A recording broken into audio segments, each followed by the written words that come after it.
আসসালামু আলাইকুম সবাইকে। আশা করি সকলেই ভালো আছেন। নীতিবাক্য এবং নীতিবান মানুষ, নীতি কথা সব এখন চায়ের দোকানে শুনতে পাবেন। এই নির্বাচনের গুণ আসলে যত ধরনের নীতিবান মানুষ আছে সব ওই চায়ের দোকানে, এবং তাদের যত নীতি কথা আছে সেইগুলো তারা একে অপরের সাথে বলার চেষ্টা করে। আপনি যদি একটু বসেন তাহলে শুনতে পাবেন। আসন্ন এই যে চেয়ারম্যানের নির্বাচন, এই নির্বাচনে আপনি যদি একটু বসেন চায়ের দোকানে তাহলে অনেক কথাই শুনতে পাবেন। তাদের যে মনের দুঃখগুলো, তারা বলতে চায় যে অমুকে চেয়ারম্যান ছিল, একটা চা পর্যন্ত খাওয়ায় নাই। অমুকে চেয়ারম্যান ছিল, আমাদের এখানে একটা কাজ পর্যন্ত করে নাই, একটা কালভার্ট ঠিক করে নাই, রাস্তার কাজ করে নাই, একটা ব্রিজ করে নাই, কিচ্ছু করে নাই। আমরা কেন তাকে ভোট দিব? অনেকে আবার বলবে আমাদের গ্রামে কোনো মানুষের কোনো কার্ড করে নাই, কিচ্ছু করে নাই। নির্বাচনের গুণ আসলেই তাদেরকে দেখা যায়, বাকি সময়টাতে তাদেরকে আমরা দেখতে পাই না। এই ধরনের বিভিন্ন কথাবার্তা, বিভিন্ন ধরনের ক্ষোভ তারা ঝাড়ে। আমি বলতেছি না এটা খারাপ বা এটা ঝাড়া যাবে না, এটা আমি বলতেছি না। তবে আমার বক্তব্য হচ্ছে, দোষ কি সব এই মেম্বার, চেয়ারম্যান, তারপরে এমপিদের? আমাদের কি কোনো দোষ নাই? কিন্তু আমরা আমাদের দোষটাকে কেন বলি না? নির্বাচনের গুণ আসলেই আপনি যে চায়ের দোকানে বসে একজন পদপ্রার্থীর কাছ থেকে 5 থেকে শুরু করে 15 টাকা পর্যন্ত বিল করেন। একটা চা খান, একটা পান খান, একটা বিড়ি খান, ঠিক আছে? সেখানে মিনিমাম বিলটা আসে 15 টাকা। তো একজন মেম্বারের কাছ থেকে অথবা একজনের চেয়ারম্যান পদপ্রার্থীর কাছ থেকে যদি আপনি এই বিলটা করেন, একটা গ্রামে কতজন ভোটার আছে আপনি কি চিন্তা করেন? ধরুন একটা গ্রামে 800, 900 বা 1000 ভোটার আছে। তার কমও থাকতে পারে, কিছু কিছু গ্রামে তার বেশিও থাকতে পারে। এইখান থেকে তার যদি 300 মানুষকে এরকম চা, পান, বিড়ি খাওয়াইতে হয়, তাহলে তাদের পিছনে তার কত টাকা খরচ হয়? আমি বলতেছি না একটা গ্রামের সকল মানুষ খারাপ বা সকল ভোটার খারাপ, কিন্তু এইখান থেকে অনেক মানুষ আছে যারা চা, পান, সিগারেট ছাড়া আপনাকে ভোট দিবে না। এবং অনেকে আছে চা, পান, সিগারেট খাবে, খাওয়ার পরে আপনার সাথে বেইমানি করবে, আপনাকে ভোট দিবে না। এরকম হাজার হাজার মানুষ আপনি পাবেন একটা ইউনিয়নের ভিতরে, একটা উপজেলার ভিতরে।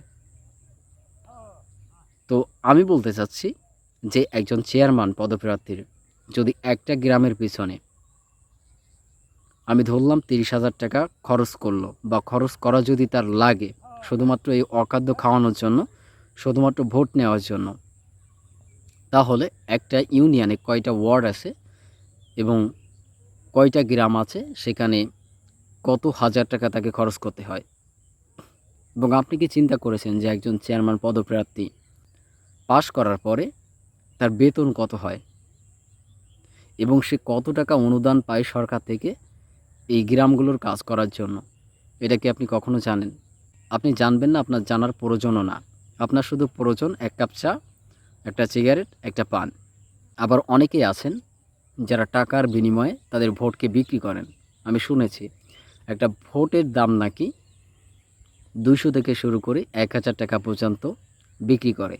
আমি অনেকের কাছ থেকে শুনেছি, কতটুকু সঠিক বা কতটুকু বেঠিক আমি কখনো যাচাই করি নাই।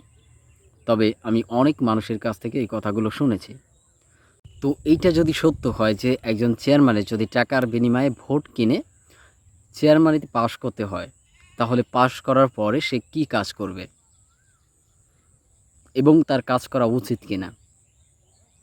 এখন সকলেই কিন্তু এই জিনিসটা করে না, সকলেই কিন্তু ভোট বিক্রি করে না, বা এরকম 15 টাকা বা 20 টাকা বিল করে না, বা এরকম চেয়ারম্যানের কাছ থেকে বা মেম্বারের কাছ থেকে অথবা এমপিদের কাছ থেকে এরকম চাও খায় না। অনেকে আছেন ভালো মানুষ, কিন্তু আমার কথা হচ্ছে যখন তারা পাশ করে তখন তাদের মাথায় কিন্তু সেট হয়ে যায় যে অমুক গ্রামের মানুষগুলো আমার সাথে এই করেছে।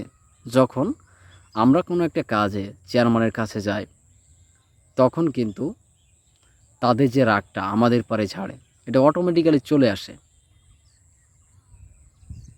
তো আমরা এটা কখনো চিন্তা করি না আসলে একজন মানুষের পক্ষে আমাদের পেছনে যদি এত টাকা ব্যয় করতে হয় তাহলে তারা পাশ করার পরে কি কাজ করবে? এবং অনেকেই আছে যারা পাশ করতে পারে না, তাদের কি অবস্থা হয়? এইটা আমরা কখনো চিন্তা করি না। আসলে আমাদের কি এইটা উচিত যে একজন চেয়ারম্যানের কাছ থেকে বা একজন মেম্বার পদপ্রার্থীর কাছ থেকে, তাদের কাছ থেকে আমরা এই যে ৫ থেকে ১৫ টাকা বিল করি, এইটা করা উচিত কিনা?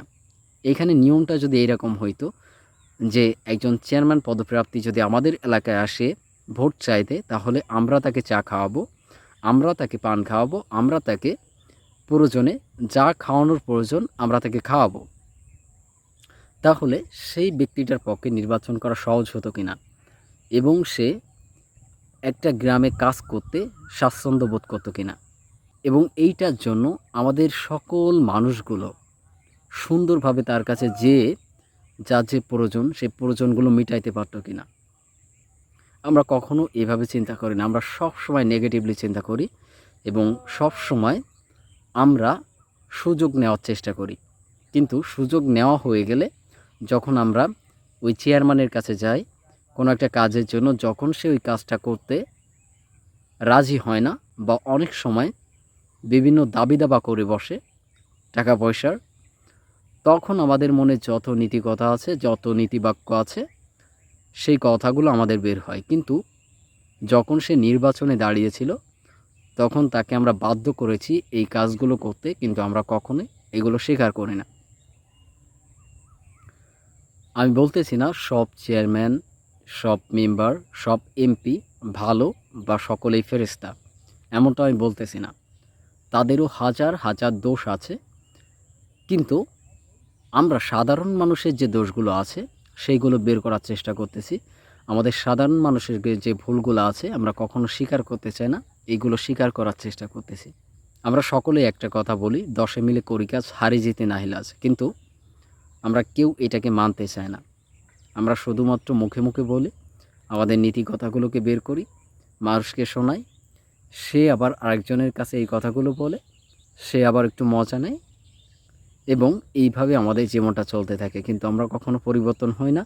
আমাদের নিজেদের স্বার্থের জায়গায় আমরা সকলেই ঠিক আছি, কিন্তু নীতিবাক্যর জায়গায় আমরা সকলেই আলাদা। নিজেকে চেঞ্জ করেন, পরিবর্তন করেন, মানুষকে পরিবর্তন হওয়ার এবং করার সুযোগ করে দেন। দেখা হবে পরবর্তী ভিডিওতে। আসসালামু আলাইকুম।